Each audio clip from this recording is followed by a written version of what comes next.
Assalamualaikum warahmatullahi wabarakatuh.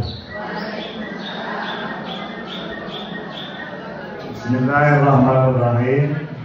Innal hamdalillah nahmaduhu wa nasta'inuhu wa nastaghfiruh wa na'udzu billahi min shururi anfusina wa sayyiati a'malina.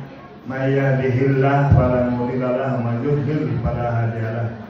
Asyhadu an la ilaha illallah wa asyhadu anna Muhammadan abduhu wa rasuluhu la nabiyya ba'dah.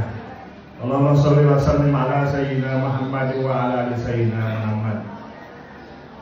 Ibu-ibu, insyaallah sadayana masih wargi simkuring. Mudah-mudahan sadayana nuju aya dina kasehatan. Tapi upamina teh mah nuju kirang sehat, mangga urang doakeun urang sadayana sampai acara pangaosan dimulai. Mudah-mudahan alih pangaosan ieu nu kalusan nuju teu damang naon wae nya termasuk teu damang manah oge. Mangga urang kita doakeun kasarengan, mudah-mudahan Allah masihan katabahan katawakalan ka urang sadayana. Sareng oge Allah enggal masihan kesehatan ka urang sadaya kadamangan. Alhamdulillah mawajibul salihah al-Fatihah. Bismillahirrahmanirrahim. Iyyaka na'budu wa iyyaka nasta'in ihdinas siratal mustaqim siratal ladzina an'amta 'alaihim ghairil maghdubi 'alaihim waladdallin. Ari nu ngarang maksud ieu teh urang pangker wungku teu nepi ada pang tebihna ti daerah mana?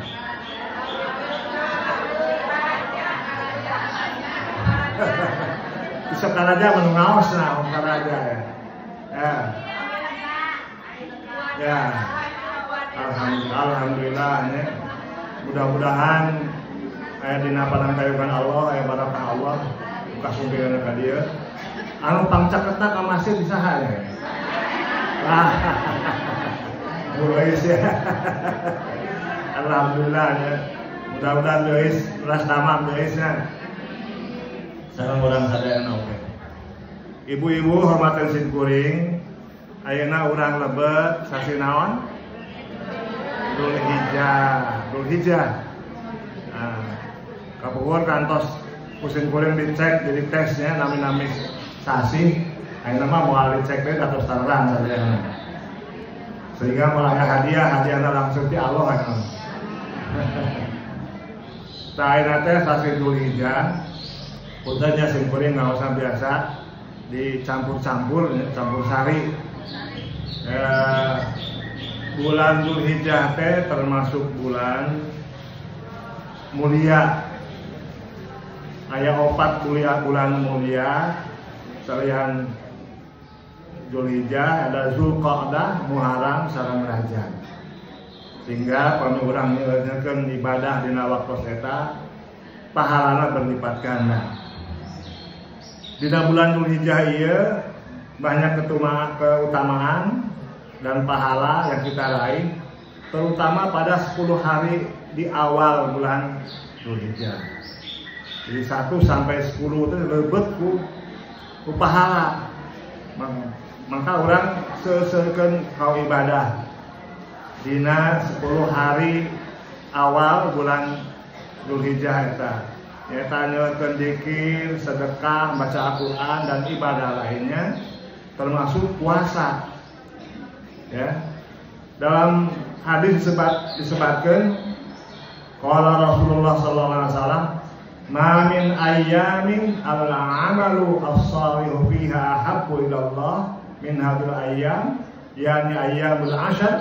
Qalu ya Rasulullah wala jihad fi sabilillah qala wala jihad fi sabilillah. Al-hadis. Tidak ada hari di mana amal soleh padanya lebih dicintai oleh Allah daripada hari-hari ini, yaitu 10 hari pertama bulan Dzulhijjah. Para sahabat bertanya, tidak juga dari jihad fisabilillah yang dibandingkan ya? Beliau menjawab, jihad fisabilillah juga tidak. Nah itu ada hadis panjangnya. Jadi ini memang 10 hari di awal Dzulhijjah teh hari-hari nu mulia. Aya pendapat anu nyebatkeun bilih puasa disunatkeun kanggo anu nuju ibadah haji sareng anu teu ibadah haji, terutamina tanggal 1 sampai tanggal 7 Zulhijjah. Ayeuna tanggal 1 Zulhijjah ayeuna? Hah? 6. Genap ya. Jumaah 7, 8 Sabtu, salapan Ahad. Dah ya. Ngan kanggo urang kanggo anu urang anu aya teu ibadah haji ya. Nu paling diutamikeun nyaeta puasa kaping 8 sareng kaping 8. Tah bilih aya ibu-ibu nu teu acan saum dina awal bulan Zulhijjah ieu masih aya kesempatan ending dina ping 8 dinten Sabtu ya sareng dinten Ahad mangga urang diniatkeun sarengan kanggo puasa ya. Gitu.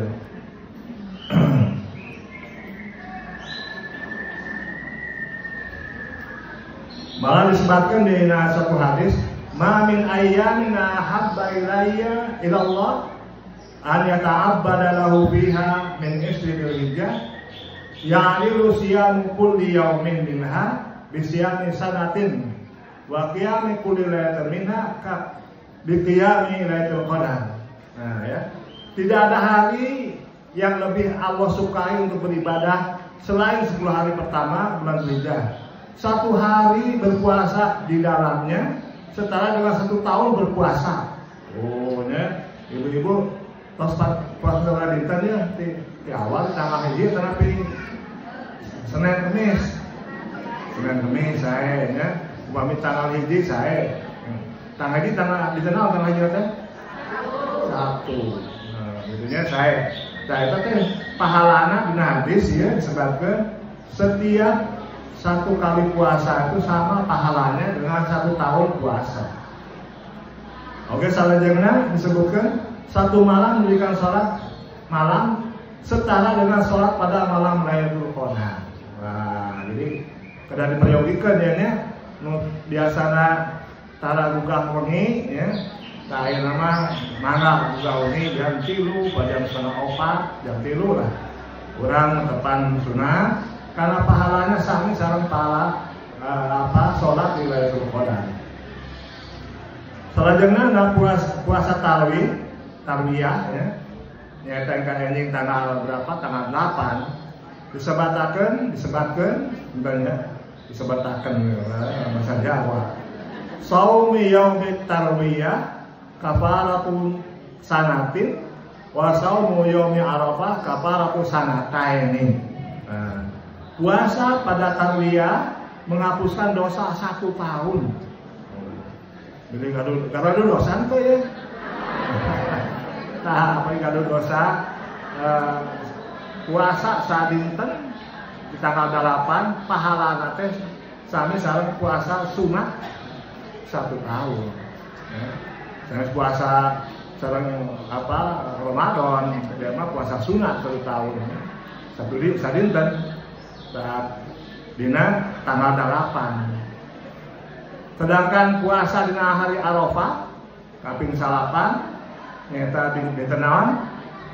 Dinten Ahad. Nya kada bersilat tah eta teh sami sareng menghapuskan dosa untuk 2 tahun. Tapi ulah rasa mokaha, urang mah dosa we kasalaki umpamanya diniatan. Angke da aya puasa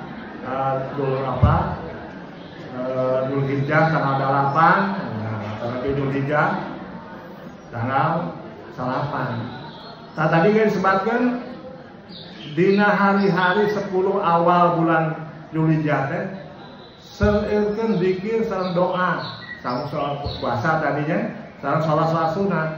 Zikir ibu ngadoa lah sisa saena. Tapi kadang-kadang kan doa teh sering karinci, ya Allah mudah-mudahan salaki abdi digampilkeun usahana sing enggal kaya. Nah, pamina kitu nya. Titik pada kadinya. Kan kade pami ngadoakeun saroge kaya. Udah dangdingduk kayak kumaha kaya. Nah, namun kaya kan paling pertama lalaki mah kitu nya. Ganti mobil heula. Nah, mobil hiji jadi mobil dua. Nah, gitu nya. Terus mobil teh hayang imah nu alus. Imah di hiji. Geus kitu teh geus boga. Ya imah buka dua, mah yang ngicingan ukur hiji. Kayaknya dievaluasi istrina teh kan. Jadi urang mah sangakeun deh ka Allahnya, maka Allah nu sae kumaha kitu nya urang mereka ngadoa teh berakhir seperti kitu. Ngadoa nah yang mah sae gitu supaya suami teh kaya gitu. Kadang-kadang di balik kekayaan kalau tidak soleh mah jadi malapetaka. Ya, jadi disebutkan tarwiyah, puasa tarwiyah kapal satu tahun ya sama puasa Arafah bisa menghapuskan dosa 2 tahun. Ya, kemudian salah jenah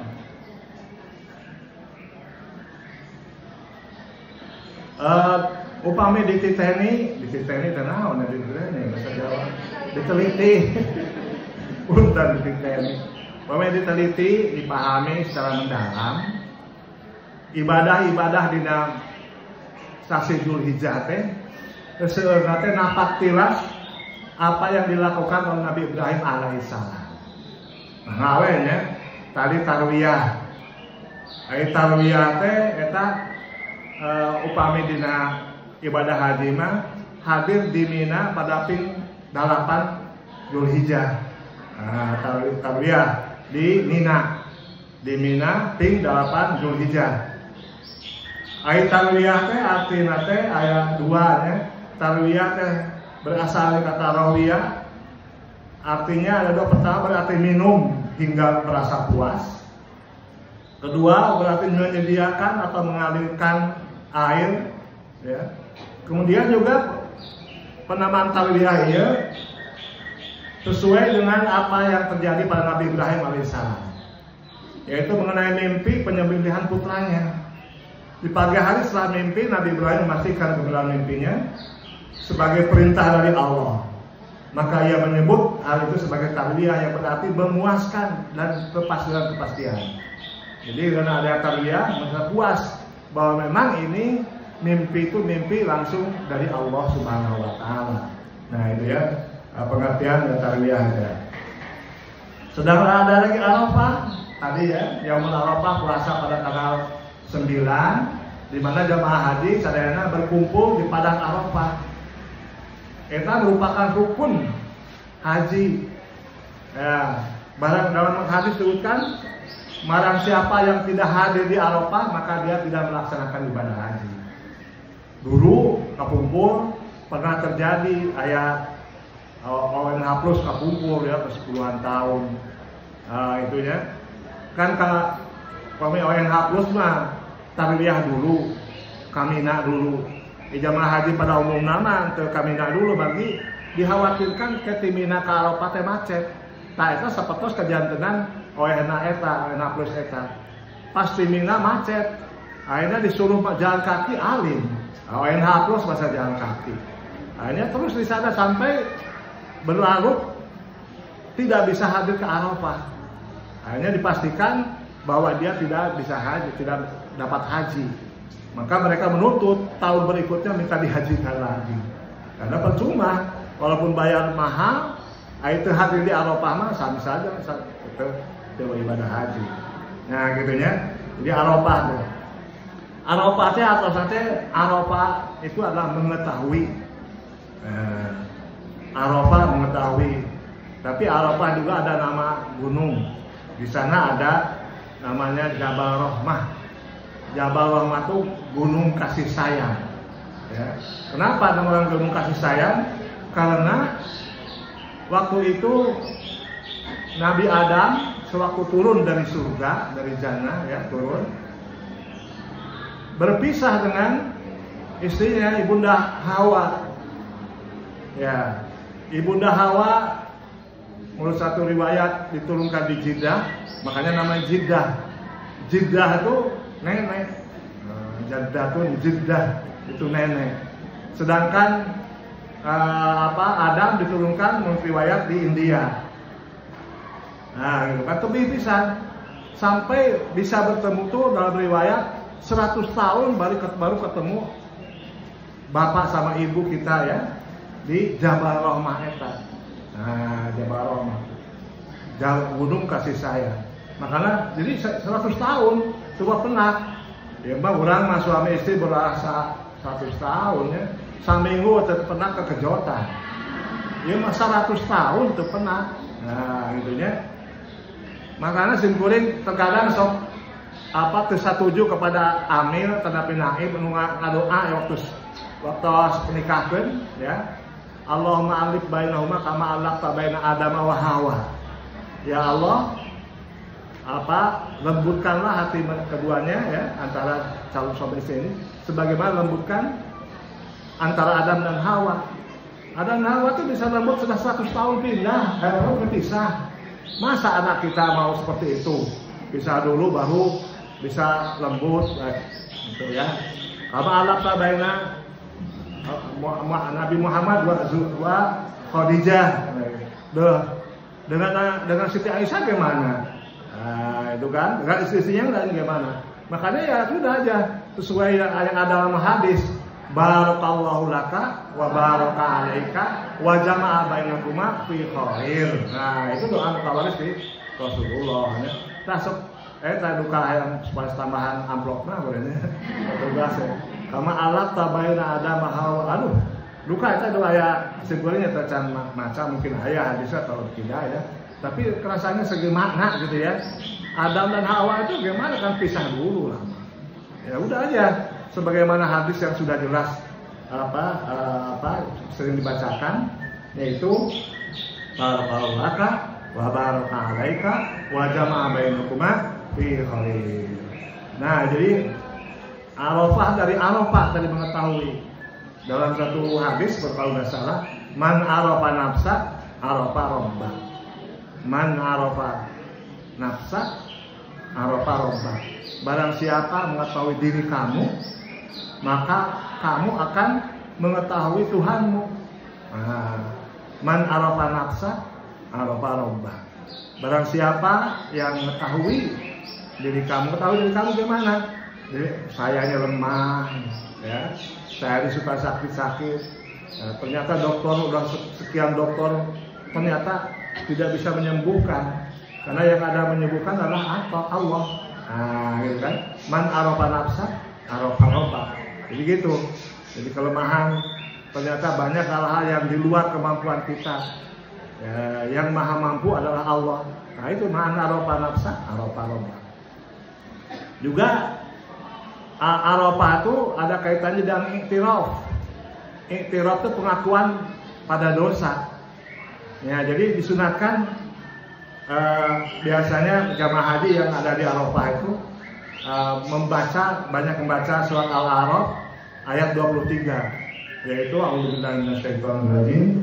Rabbana zalamna anfusana wa illam taghfir lana wa tarhamna lanakunanna minal khasirin. Maka sarang-sarang Rabbana zalamna anfusana wa illam taghfir lana wa tarhamna lanakunanna minal khasirin. Punten abi cepet deui ini ya. Biasa sampai proses di pun bojo di Lombok tadi cepet-cepet deui gitu. Intanya cepetnya.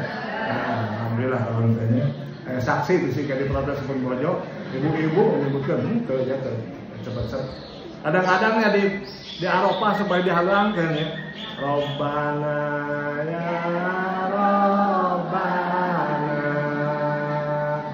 Rabbana zalamna anfusana wa illam taghfir lana wa tarhamna lanakunanna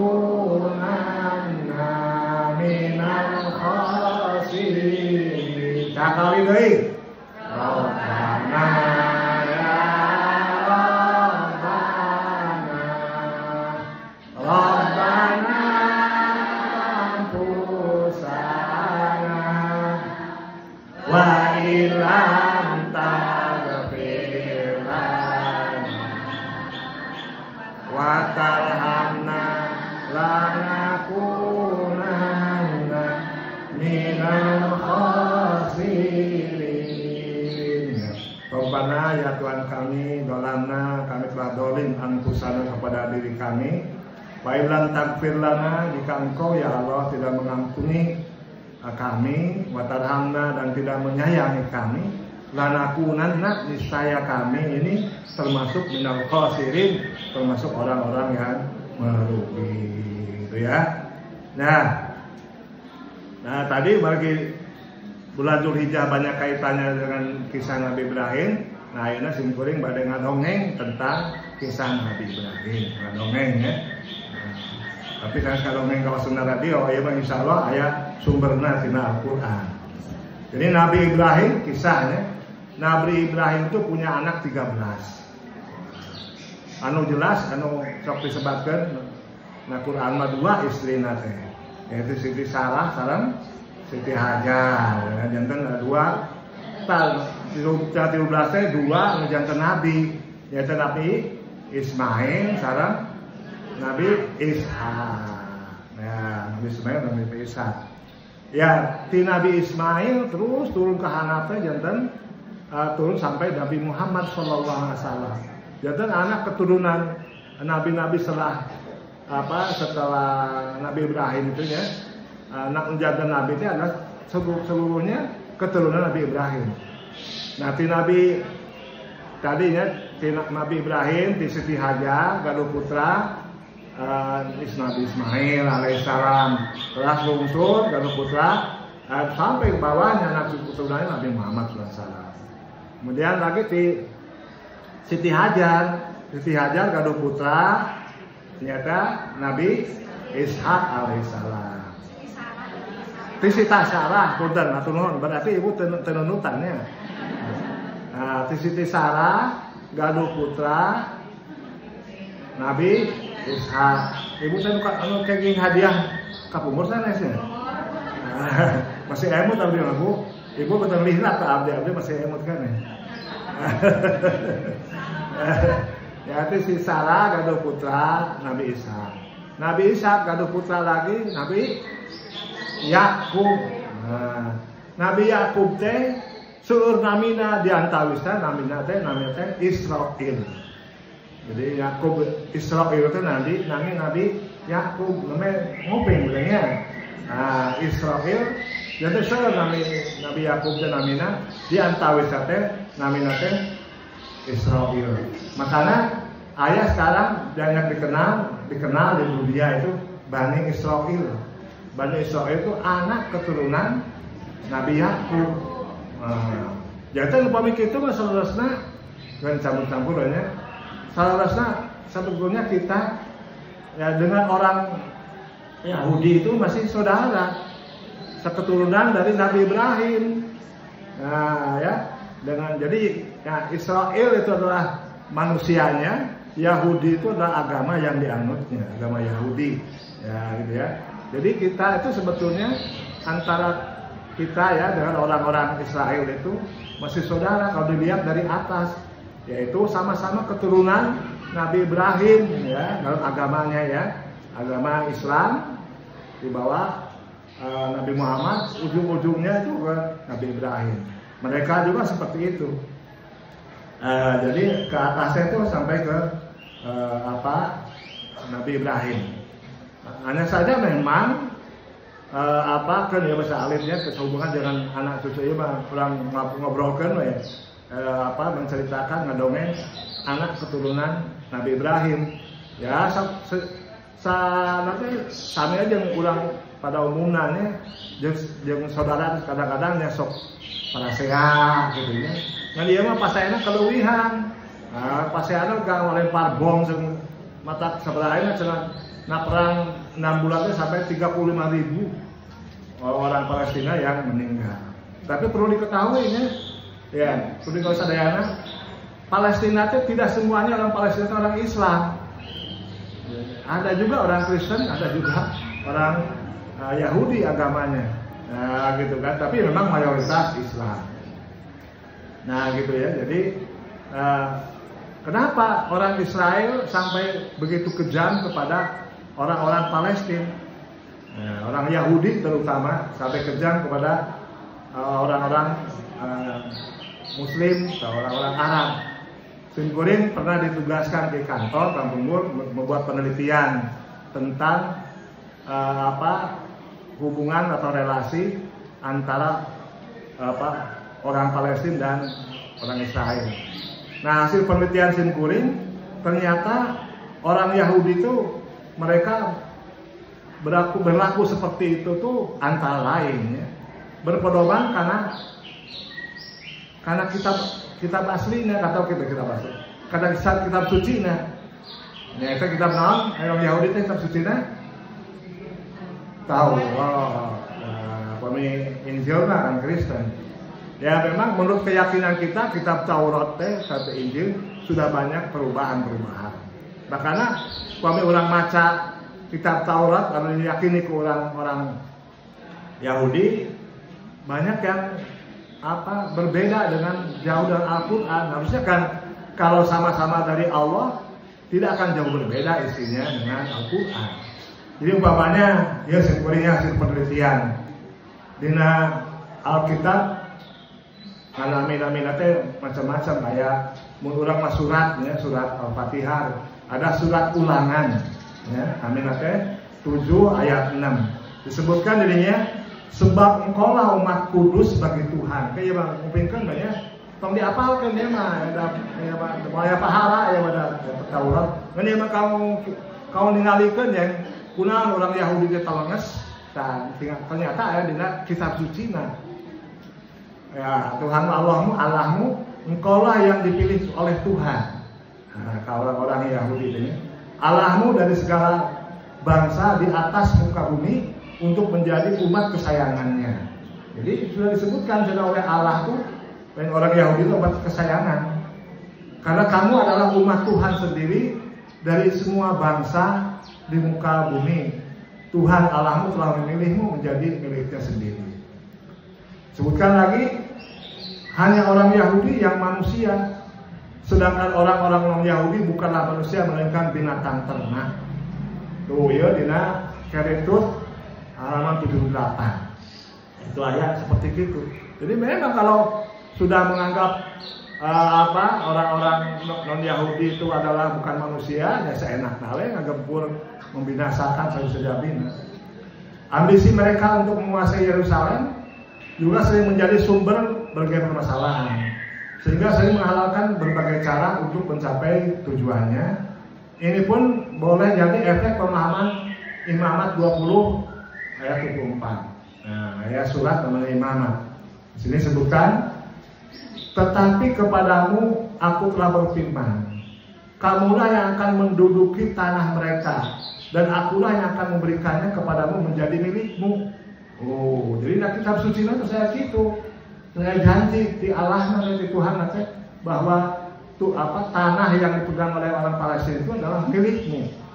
Nah, jadi kan orang nya seperti orang agama Islam diwajibkan untuk apa gitu ya, untuk jihad, untuk perang, mesti kan terpanggil karena memang sudah perintah dalam Al-Quran. Nah, ini juga ada perintah dalam kitab dan kitab suci. Sekalipun menurut anggapan kita itu kitab sucinya masih banyak yang dirubah. Nah, dalam Kongres Zionis kan dia ngalang-lang tahun 1919, dari catat banget. Mereka menganggap bahwa tanah Palestina adalah tanah yang dijanjikan Tuhan kepada mereka dan telah tertulis dalam Alkitab, yaitu Kejadian 35 ayat 12 yang berbunyi, maka tanah ini yang telah kuberikan kepada Ibrahim dan Ishak itu akan kuberikan kepadamu dan juga anak cucumu, yang kemudian padamu akan kuberikan tanah itu. Jadi ini memang Baitul Muqaddas itu termasuk tanah suci mereka juga. Sebagaimana kita juga Baitul Maqdis itu termasuk daerah atau masjid yang suci. Dimana kan pada waktu Isra Mi'raj Nabi Muhammad SAW kan mampir dulu ke Baitul Maqdis. Dalam Al-Quran disebutkan A'udzubillahi minasyaitonir rajim, Subhanalladzi asra bi 'abdihi lailan minal masjidil haram ilal masjidil aqsa alladzi barakna haulahu linuriyahu min ayatina innahu was-sami'ul basir. Aya dia kan gitu oge na Kristen aya. Yang eta teh tiga agama menganggap itu adalah tanah suci mereka, termasuk umat Islam ya. Nah orang Yahudi mah di samping ada dorongan tina kitab suci na yang eta ke tanah mereka, oke dijanjikan ku Inggris ya, sewaktu tadi pengetahuan ya, sewaktu perang dunia ke-1 ya, perang dunia ke-1 kan banyak tanah-tanah Arab yang dikuasai ya oleh orang-orang Eropa. Jadi istilahnya cek bahasa Jawa mah, jadi tanah Islam teh dipakai bancaan, bancaan kan dibagi-bagi gitu. Tah Prancis mana yang bagian Mesir, tah Inggris kan mana yang kesepakatan bagian Palestina, tah bagian Italia bagian mana dibagi-bagi bancaan gitu. Nah, ini setujui ke negara-negara mereka. Nah, udah orang-orang Islam, orang Arab tidak bisa berkutik apa-apa. Apalagi ya waktu itu Daulah Utsmaniyah pas runtuh. Nah, itu kan punya Daulah Islamiyah, Kesatuan Negara Islam sedunia waktu itu, Daulah Utsmaniyah Ottoman. Pas runtuh, jadi keayaan mempertahankan lagi. Nah pada waktu itu Perdana Menteri Inggris pada tahun 1917 memberikan deklarasi Balfour. Dia bakal dongeng kacaroge kayaknya di bumi. Nah, kayak bisa ayah cerita di perang-perang di luar Israel. Nah, kada biasa ngadongengkeun kunaon ka perang. Nah, antara ini ya penyebabnya.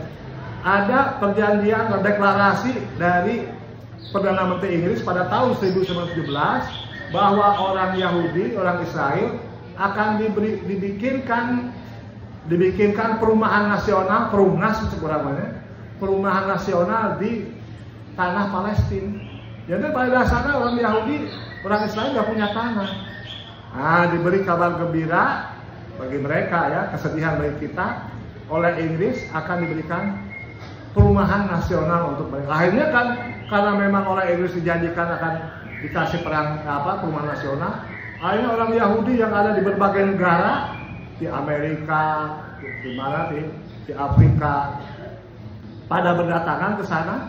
Akhirnya tadi perumahan kecil jadi melebar, akhirnya melebar sampai tanah-tanah Palestina yang tadinya bagi mereka sedikit jadi meluas. Akhirnya terpinggirkan orang Palestina sampai sekarang. Nah itulah itu ya. Jadi apalagi sekarang kan terus dibantu ke Amerika. Jadi kalau ada Hamas, orang Islam atau orang Arab ya dari Palestina itu akan menyerang, maka yang berhadapan bukan saja orang Islam tapi orang Amerika. Ya, terusnya itu. Karena terusnya kalau Nabi Ibrahim tadi. Yang Nabi Ibrahim itu, ya, Nabi Ibrahim atau jam 10 katanya, jam 10 atau sana. Kalau bisa lingkungan itu dosa kalau kemarin. Nabi Ibrahim adalah anak Azar. Jadi Azar itu dalam satu riwayat karena pamanah, tapi yang disebutkan oleh para mufassir Azar itu bapaknya. Keturunan Sam bin Nuh. Dilahirkan pada tahun 2295 sebelum Masehi. Ya, orang percaya lah ai kudu menalitik mah. Kudu membuktikan benar enggak? 2295 sebelum Masehi, sebelum lahir Nabi Isa. Saya percaya lah 2025 ya. Emot sebenarnya kata dongengna siapa? Anu sok kocak teh Abu Nuwas ya. Abu Nawas disebutkan bernama Abu Nawas ya. Nah, Abu Nawas kan pernah berseloroh bertanya kepada orang-orang sekitarnya, ada yang tahu nggak mana tengah-tengah dunia ini? Wah, susah katanya, siapa yang bisa, siapa yang tahu bagaimana mengukurnya katanya, supaya kita tahu bahwa satu tempat itu tengah-tengahnya dunia ini. Abu Nuwas, yang saya pijak ini adalah tengah-tengahnya dunia ini. Kalau nggak percaya silahkan ukur. Gitu Abu Nuwas ya. Abu Nawas ya. Nah, kembali ke laptop ya. Ya. Namrud pada waktu itu yang menjadi rajanya Namrud, kerajaan Babilonia. Yang jadi raja pada waktu itu Namrud, Raja Namrud. Ya, pada dulu kan para penasehat itu adalah al-kahin, jadi para ahli tenung, ahli nujum. Nah, menurut ramalan ahli nujum bahwa akan lahir seorang laki-laki nanti yang akan merusak kepercayaan kita, merusak berhala Kapekong kita, dan akan membunuh Namrud itu sendiri. Gitu.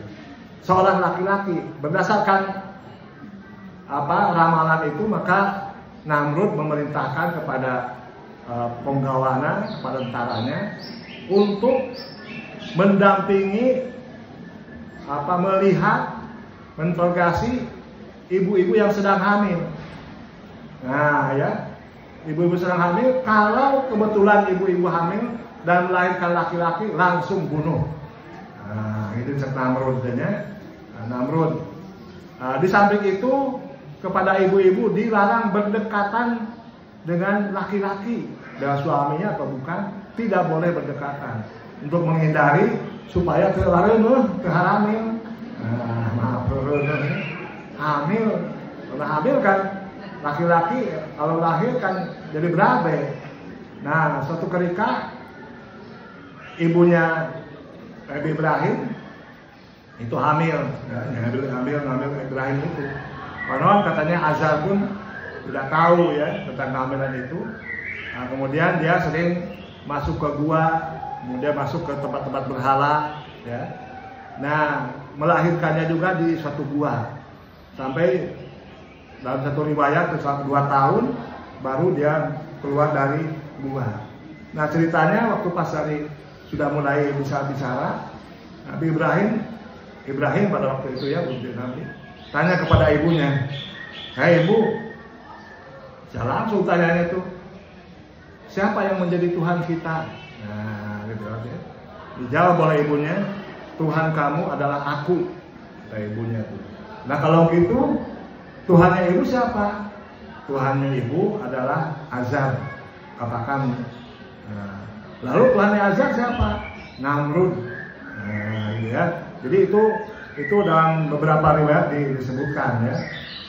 Jadi yang selanjutnya Azar itu sebetulnya dalam satu riwayat disebutkan Azar itu adalah nama Kapekong, nama berhala yang dibuat oleh bapaknya Ibrahim. Ya karena tapaulan seburangannya, karena ingin seperti berhala itu, maka yang membuatnya berhala itu, yang berhala itu namanya Azar, ya, maka yang membuatnya pun dinamai Azar. Nah, supaya kalau bahasa kita tapaulan, rasa barokah di berhala ya, anu diletakkan. Ya, pada masa Ibrahim itu ada 3 golongan ya yang terkenal, yaitu ada pertama golongan penyembah berhala disembah gitu. Ada lagi golongan penyembah bintang-bintang di langit. Nah, dan karena memang kan zaman dulu kan yang bisa menunjukkan arah mana sampai sekarang sebetulnya ya, mana utara, mana selatan, ya, mana kidul, mana kaler, ternyata lewat melihat ke langit, melihat bintang-bintang yang di langit, gitu kan. Dengan melihat bintang di langit kan juga bisa diketahui mana daerah-daerah yang subur. Kebiasaan ini dilanjutkan juga oleh orang Arab berikutnya, tapi tidak untuk dipuja. Hanya kan dalam Al-Quran, a'udzubillahi minasyaitonirrajim, afala yanzuruna ilal ibili kaifa khuliqat wa ilas sama kaifa rufi'at wa ilal jibali kaifa nusibat wa ilal ardi kaifa sutihat. Nah, apakah kau tidak melihat bagaimana ibil onta itu dibikin atau diciptakan? Wa ilas sama kaifa rufi'at, bagaimana langit itu ditinggikan. Nah, ini kenapa langit ya? Tapi ini bahasa tafsir ya, ini tentang langit aja. Karena di langit itu ada bintang-bintang. Nah, dengan bintang-bintang itu bisa diketahui, karena ini kan konteksnya itu ayat ini menceritakan tentang nomaden. Nomaden itu bangsa yang berpindah-pindah dari satu tempat yang subur ke tempat yang subur yang lain. Makanya yang pertama disebutkan dalam Al-Quran, dalam ibili kaifa khuliqat, bagaimana unta diciptakan. Karena unta itu yang paling mudah, yang paling simpel untuk dipelihara dan tenaganya sangat kuat. Makanya tidak kuda ya. Dalam ibili kaifa khuliqat. Lagi itu wa ilas samai kaifa rufi'at, bagaimana langit ditinggikan. Nah, di langit itu ada bintang-bintang yang bisa menunjukkan kepada para nomaden mana utara, selatan, mana daerah yang subur dan yang tidak. Nah, sudah diketahui daerah yang subur, maka mereka berteduh. Berteduhnya rumah-rumahnya di mana? Di gunung-gunung. Wa ilal jibali kaifa nusibat, bagaimana gunung itu ditegakkan. Ya, gitu kan? Itu urutannya kan dalam Al-Quran. Nah, kemudian terus bercocok tanam dan sebagainya. Nah, setelah tandus lagi, maka mereka berkeliaran lagi, mencari lagi tempat yang subur lagi. Wa ilal ardi kaifa sutihat, bagaimana bumi itu dibentangkan. Nah, jadi memang sangat indah sekali ya Al-Quran menerangkan urutannya dari satu fragmen ke fragmen yang lainnya itu. Asal memang kita ketahui konteks apa ini. Kok Allah menyebutkan ibil, menyebutkan sama, menyebutkan jibal, gitu kan? Kita kan hanya melihat sampai itu aja. Kalau ibil kaifa khuliqat, bagaimana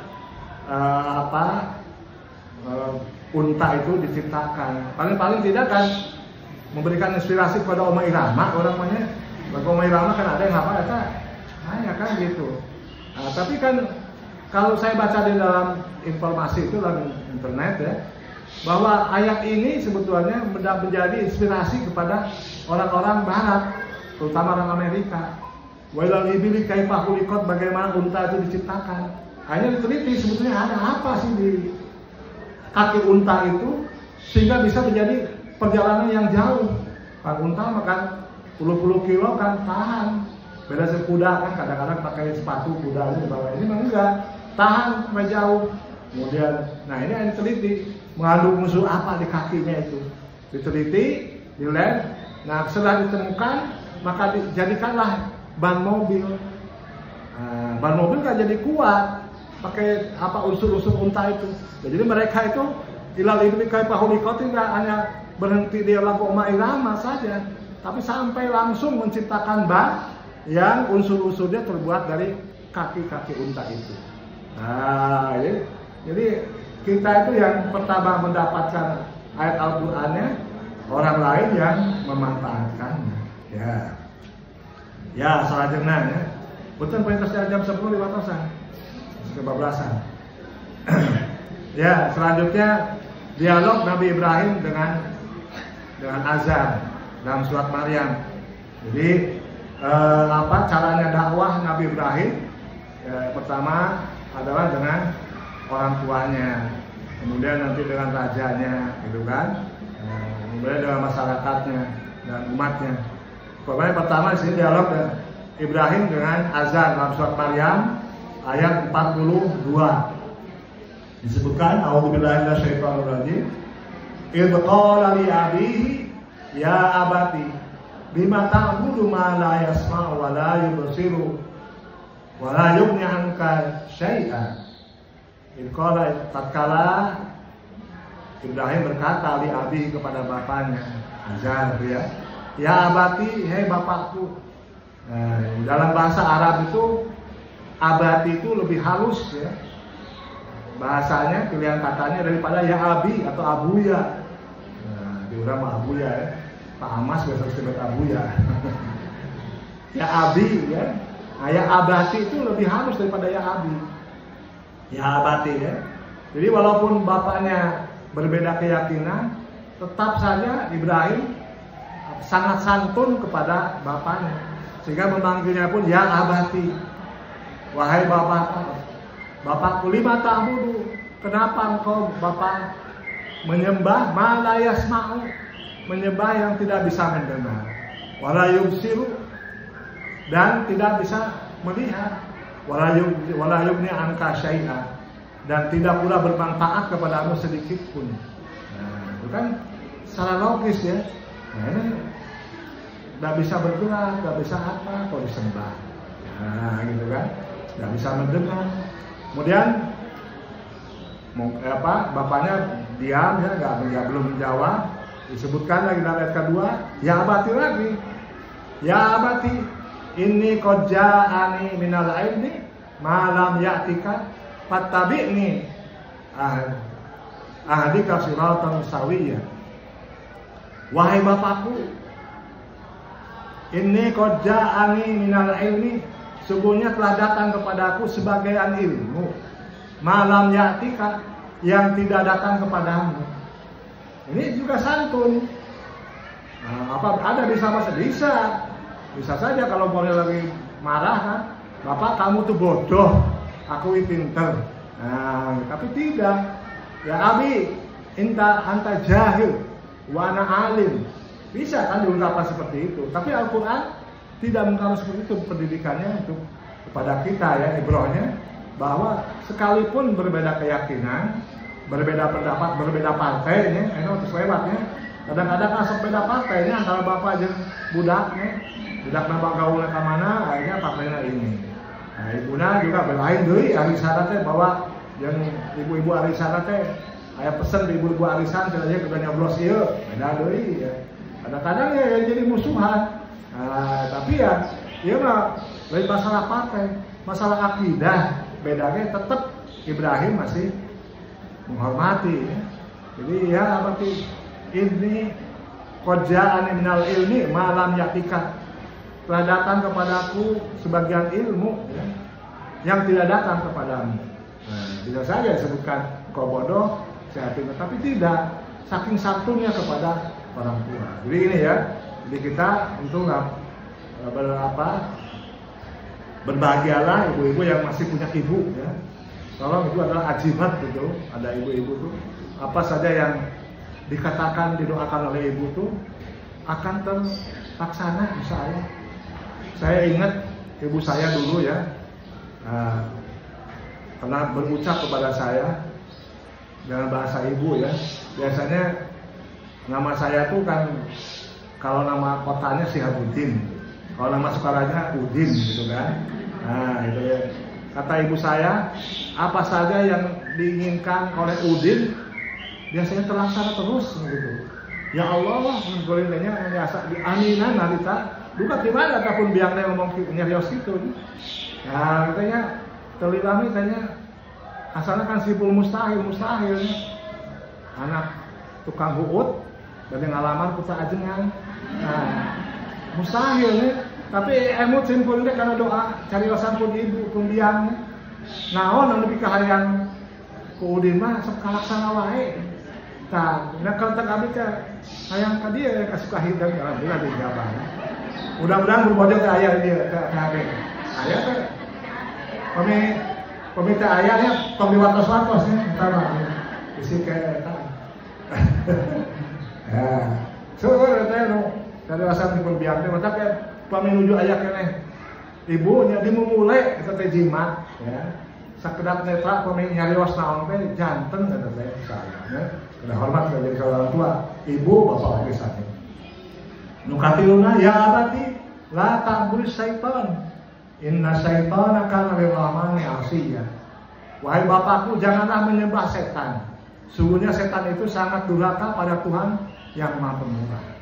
Nah itu kan keempat sampai 4 kali azab bapaknya diam terus. Ya abati inni akhafu ayyamassaka adabun minar rahmani fatakuna lisyaitan waliya.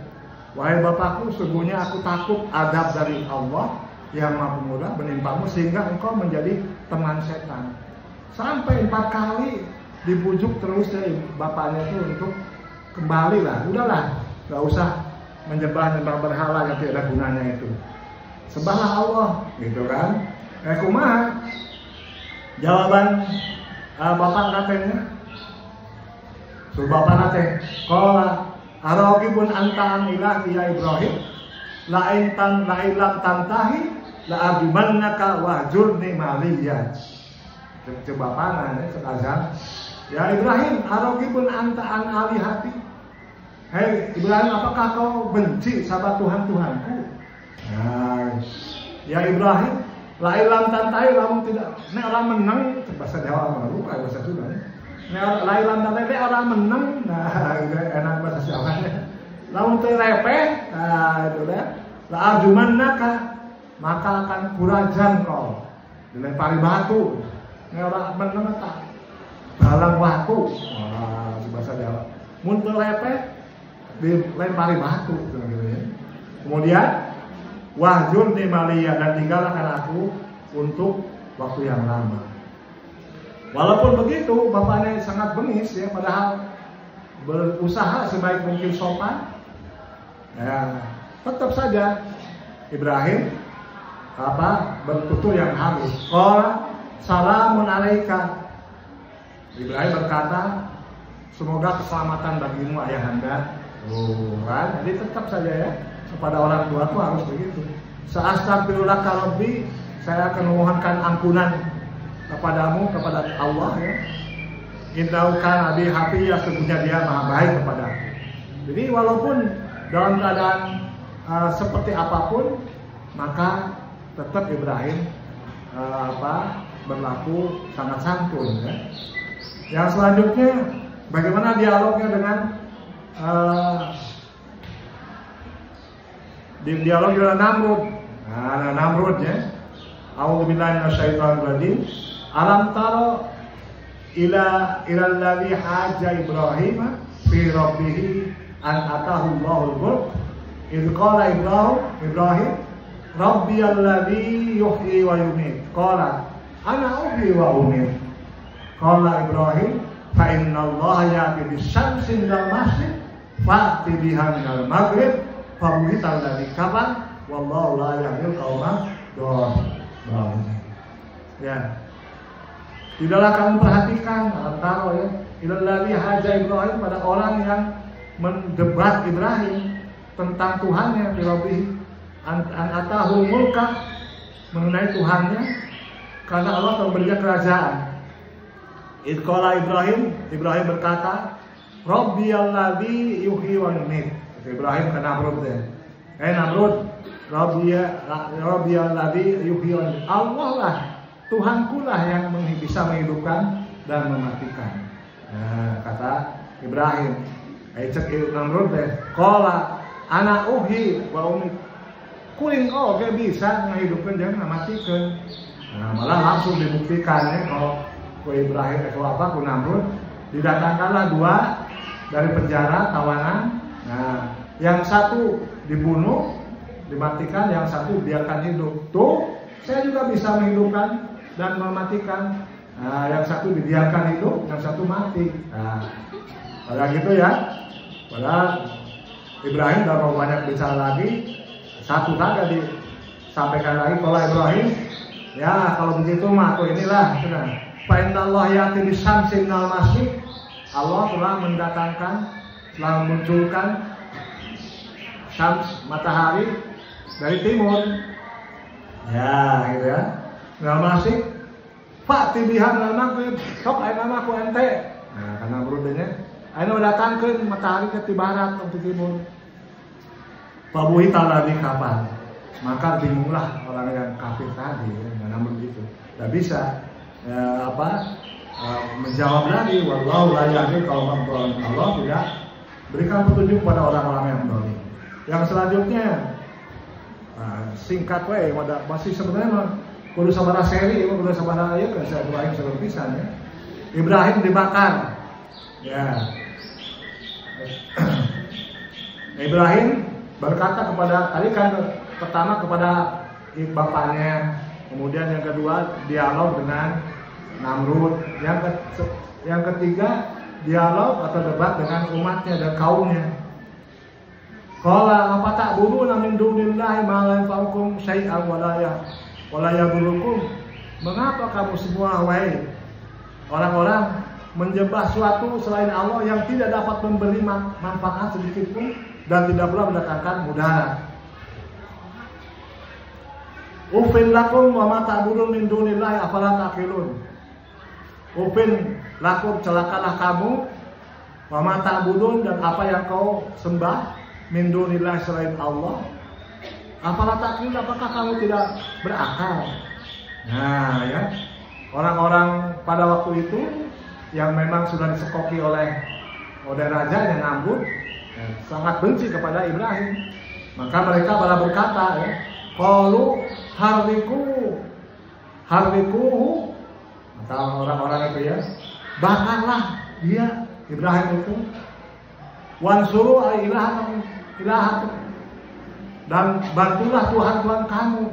Benar-benarlah itu, ya. In kuntum fa'ilin, jika kamu benar-benar tidak berbuat.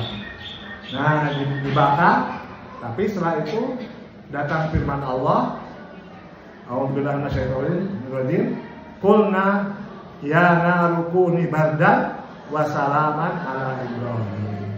Kami berfirman, wahai api, jadilah dingin dan keselamatan bagi Ibrahim. Nah, ini adalah mukjizat Ibrahim, adalah dengan mendinginkan api, ya, api yang tadinya panas jadi tidak panas lagi. Ini mukjizat. Jadi perlu ibu-ibu di mengertos, ya, apa ya, dihartoskan, dimengerti lah. Ada bedanya antara mukjizat kepada Nabi Muhammad SAW dan mukjizat kepada nabi-nabi sebelumnya. Kalau mukjizat nabi-nabi sebelumnya hanya berlaku pada masa Nabi itu masih ada. Ya. Kalau mukjizat pada Nabi Muhammad berlaku sejak Nabi Muhammad ada sampai hari kiamat. Nah, bedanya itu, ya. Ya, jadi umpamanya tentang ini, ya, bisa mendinginkan api panas. Pada waktu itu kan belum ditemukan asbes, ya, atau apa, ya, yang bisa tidak sampai panas, ya. Alat-alat kimia yang bisa melindungi badan kita dari panas, tidak ada, sehingga mukjizat. Kalau sekarang kan orang-orang kan bisa dengan mantel yang alat apa, ya, bisa melindungi dari panas, banyak. Jadi memang mukjizat Nabi sebelumnya itu berlaku hanya sewaktu Nabi itu ada. Nah, Ibrahim, Isa dan sebagainya. Nah, kemudian kalau Nabi Muhammad mukjizatnya sampai dari mulai Nabi Muhammad ada sampai beliau sampai hari kiamat. Umpamanya Al-Quran mukjizatnya, ya. Dari zaman Nabi sampai sekarang belum ada yang bisa menandingi Al-Quran. Dalam Al-Quran tantangannya datangkanlah semisal Al-Quran, datangkanlah 10 surat, datangkanlah 1 surat, lalu 1 ayat. Gak ada sampai sekarang yang bisa menandingi. Malah dalam beberapa kasus, ya, banyak orang-orang Barat yang mendalami bahasa Al-Quran. Orang Jepang juga yang namanya Toshiko Ijutsu, ya, namanya orang Jepang. Itu tuh ada ahli linguistik semantik meneliti kebahasaan Al-Quran yang asalnya tuh tidak beragama Islam. Nah, tapi lama-kelamaan ya dapat hidayah, ya, akhirnya memeluk agama Islam. Nah, gitu, ya, karena memang ditantang oleh Al-Quran. Jika nama terus yang 10, ya. Kan? Pulang. Kalau si waktu artinya, ya puntennya kalangkungan, ya, waktu habis pas pesen tadi sampai kata di waktunya. Puntennya kalangkungannya, mudah-mudahan di awal di akhir ada manfaatnya. Oke, beli ianya yang ditinggalkan lah tuh ibu-ibu nunggu rilis tuh. Tapi numpang tulisan di paling dia dah. Ya. Ya. Atur nuhun karena kesiapan dan nanti partisipasi ibu-ibu ngupingkeun pangaosan ieu. Mudah-mudahan ada barokah sareng manfaat ka urang sadayana. Wallahu minkum wallahul muwaffiq ila aqwamit thoriq. Wassalamualaikum warahmatullahi wabarakatuh.